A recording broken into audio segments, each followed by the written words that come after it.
Depuis mon enfance, j'ai rêvé de voir la grande cité. Qui a pu construire des bâtiments d'une telle grandeur?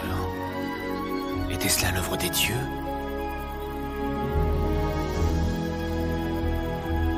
Dès leur apparition, les cités vont exercer une fascination immense. Pour la première fois dans l'histoire de l'homme, des populations d'origines différentes, de langues différentes, cohabitent et construisent ensemble. Il y a là des peuples conquis, des esclaves, des marchands itinérants, des artisans, des paysans de toute la région venus échanger leurs récoltes, leurs animaux.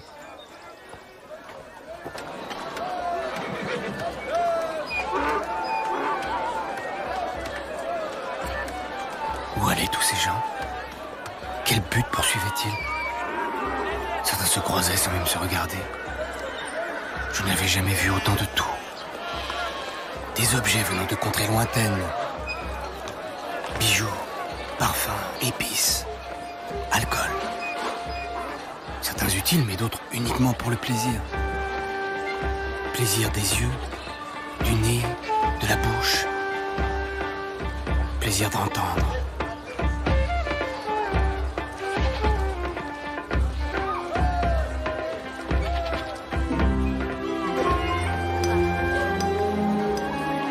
Que faisaient ces femmes? C'est pas ça dans mon village. De nouveaux métiers ont été inventés. Tout ici a une valeur, tout se marchande, se négocie. Il y a aussi partout la présence de l'État. Le roi a maintenant de nombreux représentants, au premier rang desquels figurent ceux qui sont chargés de prélever l'impôt, essentiel à la vie de la cité. Le scribe est responsable des comptes, et c'est le chef des gardes qui fait exécuter les décisions du trésor de la couronne.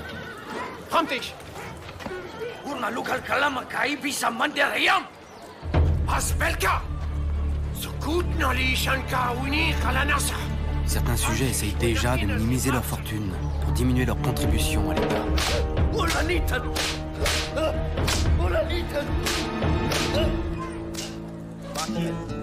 Pour comptabiliser les échanges et les impôts, on vient d'inventer un système de code gravé dans l'argile. L'écriture vient de naître, mais elle ne sert pour l'instant qu'à enregistrer les transactions. J'étais fasciné par ce scribe. Sarki maîtrisait le pouvoir des signes. C'était pour moi un savoir magique. Pouvait-il compter les étoiles dans le ciel? Le tisserand fabriquait des étoffes pour les notables et sa dette envers l'État avait soudainement triplé. Il était dans l'impossibilité de payer.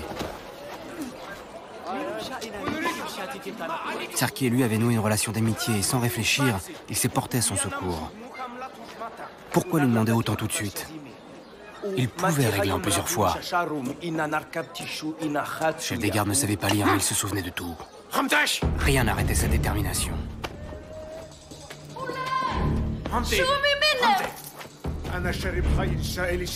Le chef des gardes servait le roi corps et âme, avec zèle. Mais il usait de l'autorité qu'on lui avait déléguée pour assouvir sa cruauté.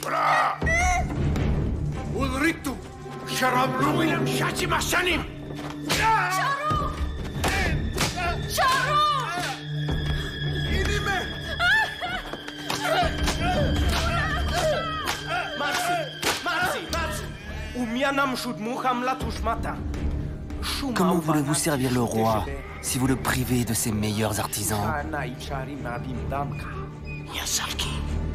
Plus Sarki voulait défendre le tisserand, plus le chef des gardes le corrigeait.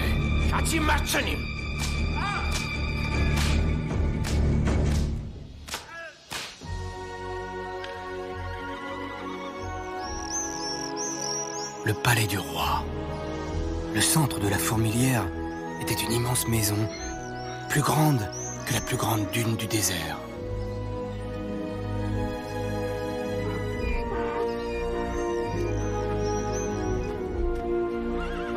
Les impôts récoltés y étaient acheminés.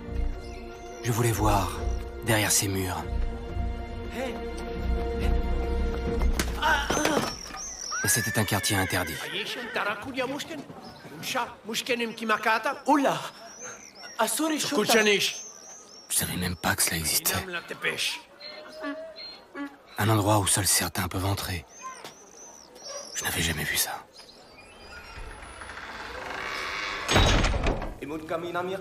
Sarki rendait ses comptes au trésorier de la couronne.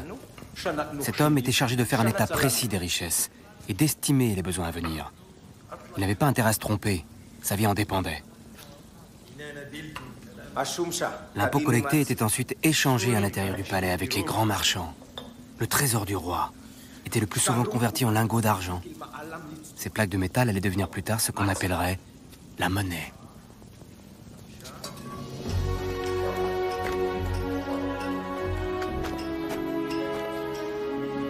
Je voulais à tout prix savoir ce qu'il y avait derrière ces murs. Pourquoi cachaient-ils leurs activités au peuple de la cité? Dans mon village, on pouvait voir facilement le chef, il suffisait de demander.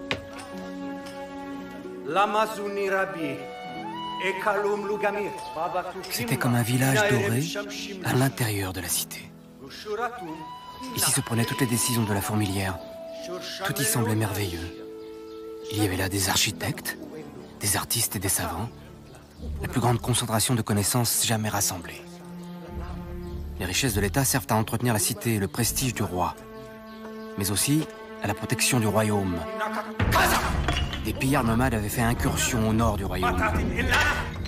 Le roi voulait lever des armées supplémentaires, engager des soldats et fabriquer de nouvelles armes. Il avait besoin de plus.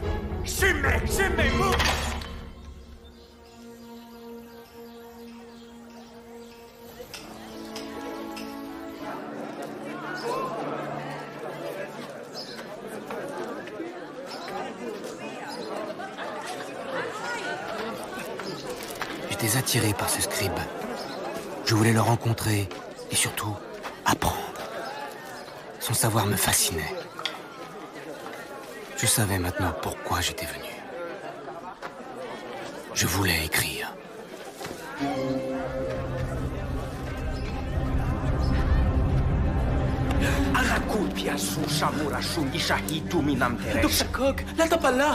Je vous en prie, enseignez-moi. Mais écrire n'est pas une possibilité ouverte à tous. Cet art est réservé à une élite dont tu ne fais pas partie, petit berger. Grâce à l'écriture, les rois peuvent étendre leur pouvoir jusque dans des contrées éloignées. Mais leurs messages doivent rester secrets. Personne ne doit pouvoir les déchiffrer.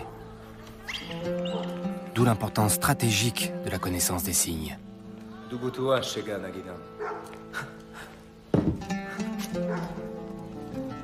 En acceptant de m'initier, Sarki prenait un risque énorme. Il n'avait pas le droit de m'enseigner ce code secret.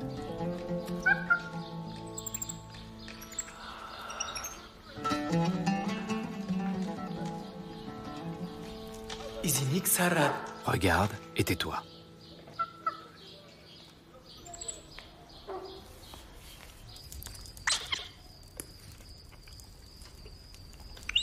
Sarki le scribe m'avait pris en affection. Je crois qu'il aimait ma jeunesse. Ma naïveté et mon regard lui ont plu.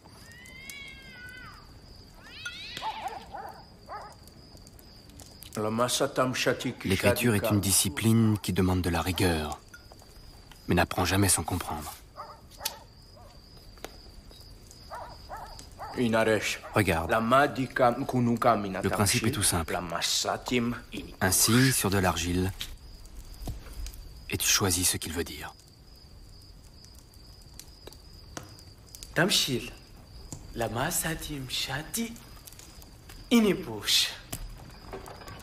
lignée de Gaïa est ancienne. Je ne sais pas d'où nous venons. Si mes ancêtres avaient pu écrire. J'avais raté ma première leçon, mais mon échec avait donné une idée à Sarki. Une idée qui pourrait sauver son ami le tisserand.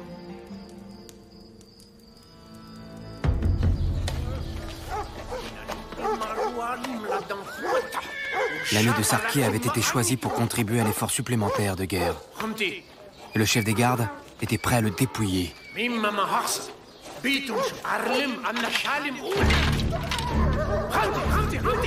La sophistication de l'organisation de la cité apporte aussi son lot d'injustice et de déséquilibre. Les fonctionnaires doivent exécuter des ordres, sans tenir compte de la réalité de la vie de chacun. Et cette fois-ci, les efforts demandés pesaient trop lourd.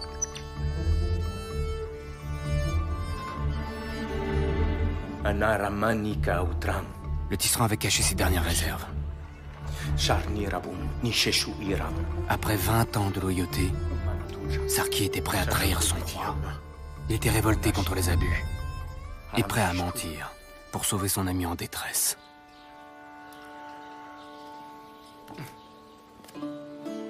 Les scribes les plus doués vont bientôt faire mieux que recopier des données. Ils vont inventer de nouveaux symboles pour représenter des concepts, des idées, des mots. Je commençais à comprendre que l'écriture pouvait devenir un outil bien plus puissant. Elle permettait de représenter un savoir, des lois naturelles et scientifiques, et de les diffuser à un plus grand nombre.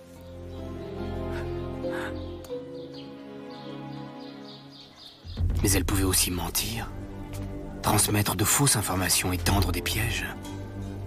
C'était une arme redoutable. Pour rétablir l'injustice faite à son ami le tisserand, Sarki avait falsifié la demande du trésor royal. Quelques signes modifiés et la somme était différente.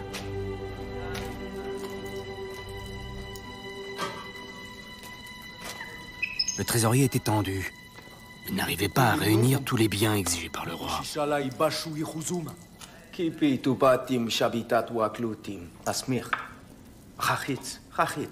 Sarki trahissait pour la première fois. La peur lui serrait le ventre.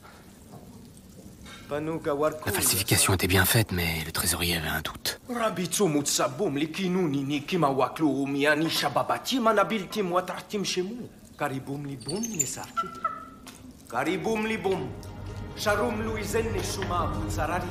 Le chef des gardes avait vu la supercherie. Il savait que la preuve du méfait de Sarki était inscrite sur une plaquette d'argile, mais il ne savait pas laquelle.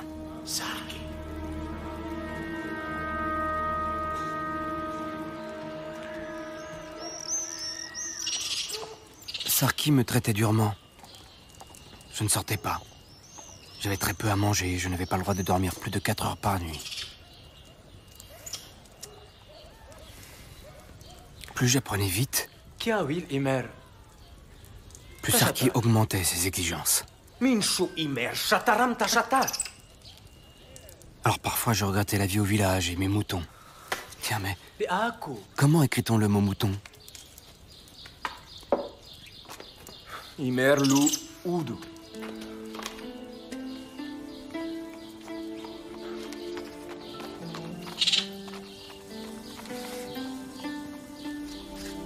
Udu. Udu.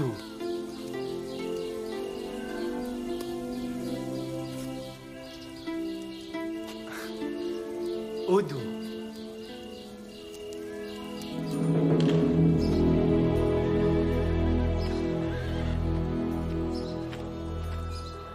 Sarki avait fait l'objet d'une enquête. On avait finalement retrouvé la plaquette falsifiée. Et on avait comparé à l'original.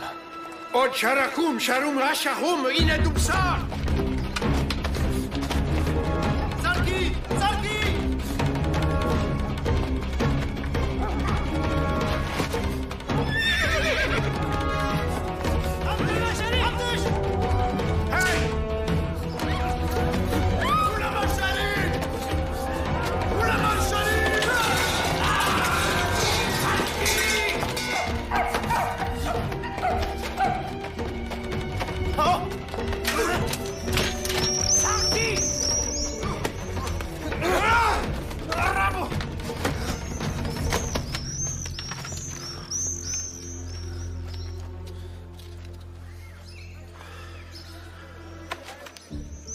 Et que feras-tu maintenant de ton savoir? À quoi va-t-il te servir? À voyager, petit chef. Tu es perdu. Tu seras exécuté.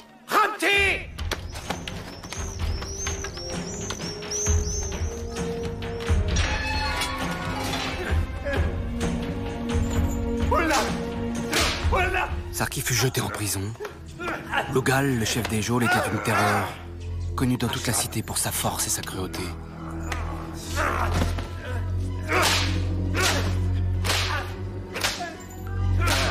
La prison, quelle drôle d'idée. Au village, on n'avait pas ça. Celui qui était puni était surveillé par tous les autres. Tout le monde le dévisageait, et sa honte le punissait.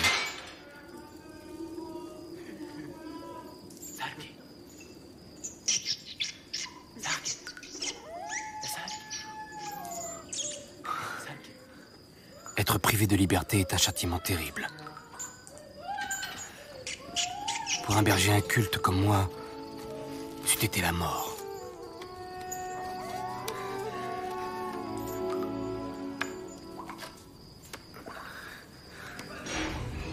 Mais les nourritures intellectuelles permettent de supporter beaucoup de choses.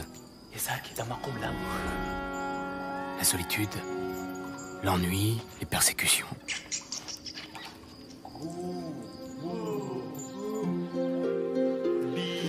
Un des autres avantages de l'écriture est qu'elle permet au savoir de se transmettre à un très grand nombre. Encore faut-il pour cela qu'elle soit enseignée au plus grand nombre.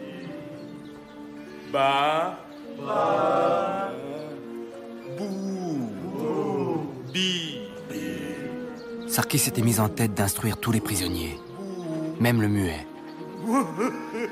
Sarki n'avait pas le droit, mais désormais il s'en moquait. Il voulait partager son savoir, transmettre ses connaissances avant d'être condamné à mort. Et cela fut possible pour une seule raison. Logal mourait d'envie d'apprendre lui aussi. Il fut autorisé à écouter et à regarder. Du coup, il n'en dit rien à ses supérieurs. L'écriture aura du mal à se démocratiser. Ça prendra des millénaires. Mais on sait que la prospérité et le dynamisme d'une cité sont liés à sa capacité à instruire son peuple. Les rois n'ont pas compris ça au début. Ils ont voulu garder le savoir pour eux, pour mieux l'instrumentaliser.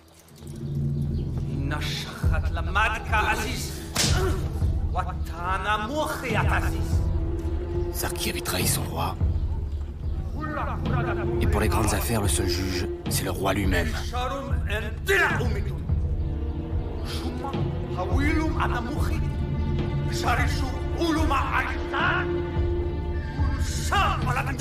Sarki serait puni de mort.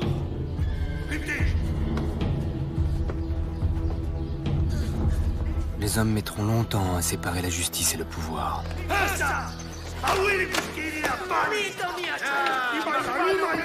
Dans la cité, les exécutions publiques offrent au sujet un spectacle divertissant. Mais elles servent surtout à renforcer la suprématie du souverain.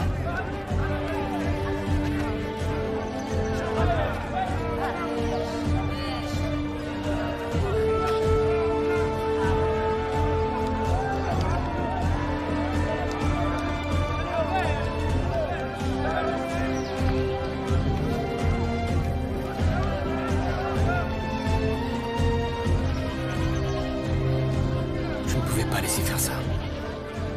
Sarki m'avait tout appris. Il avait risqué sa vie pour moi. Je devais risquer la mienne pour lui.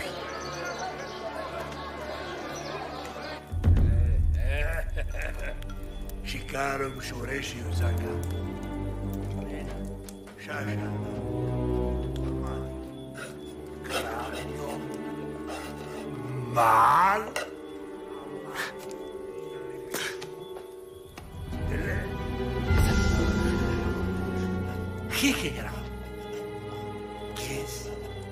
Logal était fier des signes qu'il avait appris. Il aimait s'en vanter auprès des soldats. Je l'aimais, mais ce jour-là, j'ai compris à quel point il m'aimait aussi. J'étais son disciple, son protégé. Il m'avait mis dans son cœur. Tiens, le symbole de Gaïa. Il te protégera.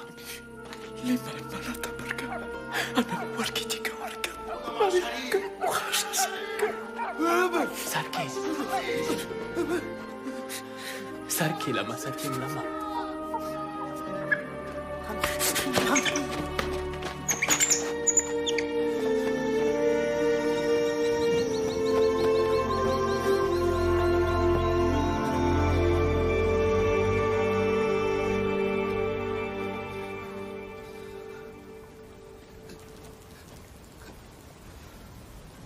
En vivant dans les grandes cités, l'homme s'est peu à peu affranchi des dangers de la nature. Certes, il n'en souffre plus, mais le problème, c'est qu'il ne les connaît plus. Même s'il sait encore lire dans les étoiles pour trouver son chemin, il ne sait plus trouver l'eau dans le désert. Sans ombre pour le protéger, son corps l'abandonne.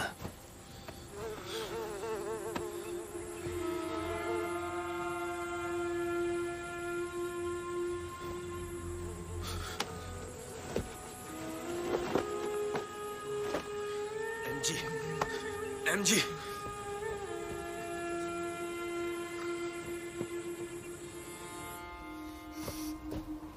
Sarki sentait sa fin approcher, mais il ne regrettait rien. Il préférait mourir libre que vivre dans le mensonge.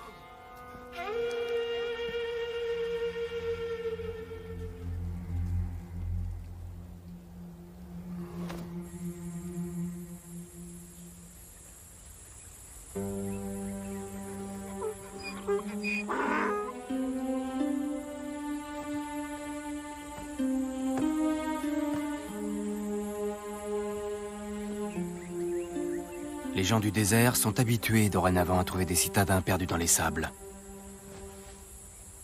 En général, c'est trop tard. Ils sont morts de soif.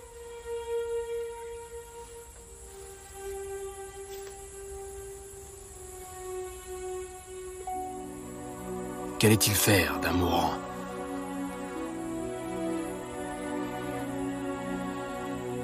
Le dépouiller et laisser son corps au vautour?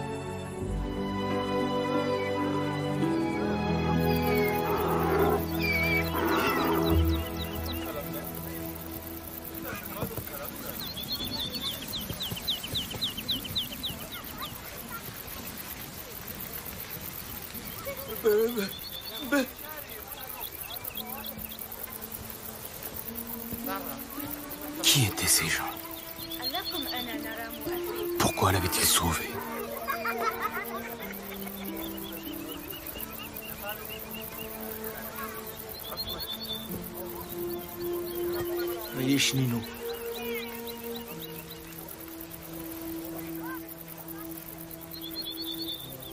Ils étaient nomades. Et pour eux, l'étranger est un voyageur à qui l'on doit l'hospitalité. Ces gens faisaient partie de la lignée de Har, une famille très ancienne, qui ne s'était jamais convertie à la vie sédentaire. Ils connaissaient la lignée de Gaïa. Ils la connaissaient très bien. J'ai continué à étudier, seul, sans jamais oublier Sarki.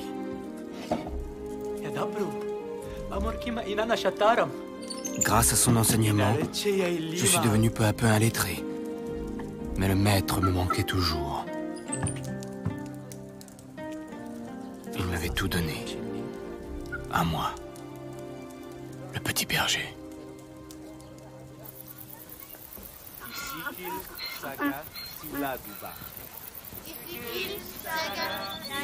Sarki s'était trouvé une vocation. Transmettre son savoir au plus grand nombre. Ainsi, il se vengeait du pouvoir abusif des rois. Et surtout, il éclairait d'une nouvelle lumière le chemin des simples.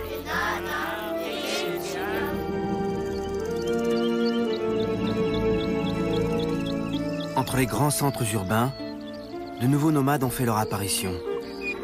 Organisés en caravane, ils commencent à sillonner la planète, échangent des biens à des milliers de kilomètres et organisent inconsciemment la grande diffusion du savoir qui ne cessera d'augmenter. Grâce à ces voyageurs et au pouvoir d'attraction des grandes cités, les savoirs vont se cumuler. Les sciences, les arts, les techniques vont progresser. Grâce à Sarki, ils ont pu maîtriser les chiffres et les symboles. La connaissance de l'écrit va permettre à tous les peuples de s'affranchir du pouvoir exclusif des rois.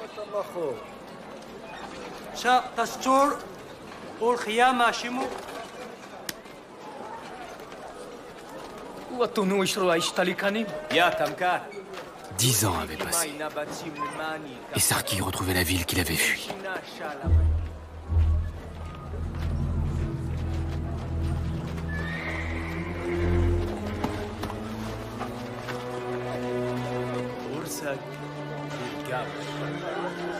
Domunen sonake.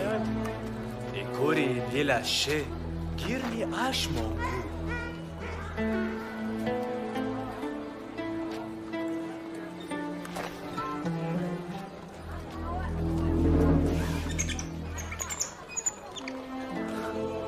J'étais devenu un scribe royal et un maître. Sarki n'en croyait pas ses yeux. Il était fier de moi.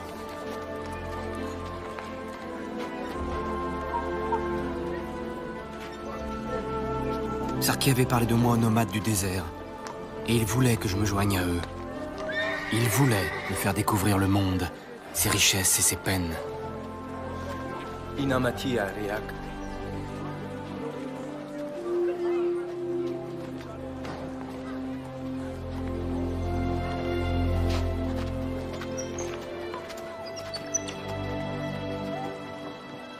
Je suis resté. Car ma place désormais était ici, au milieu de mes disciples.